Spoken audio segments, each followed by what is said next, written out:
આજે સવારમાં ભાત પતિદેવની ફરમાઈશ હતી ટિફિનમાં હો, અને પછી શાક જોઈને એમ કહેતા ને કે આઈ જે અડકો દડકો કરીશ, આઈ જ નથી કરવાની હો.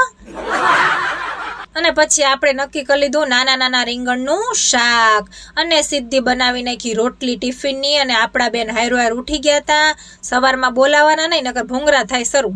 અને પછી કાવો પતિદેવને થઈ ગઈ હતી શરદી, મેં કીધું લાય બનાવી નાખું મસ્ત મજાનો કાવો. બનાવી અને સીધો વાટકામાં ગાળીને અને મેં કીધું લાય પહોંચાડી દઉં, નહીતર કહે તું તો સેવા જ નથી કરતી.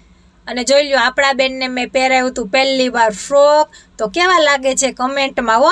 અને પાછી તો અરીસામાં જોવા જાય, મેં તો હા તું હારી જ લાગશો હો. હા, અને પછી પહોંચી ગયા મારી ફ્રેન્ડની ઘરે અમે લોકો, અને જવાનું હતું ત્યાંથી સીધા ખરીદી કરવા. મને કે તું વિડીયામાં નહીં લેતી, મેં કીધું નહીં લો પણ તું મારી ભેગી તો આય.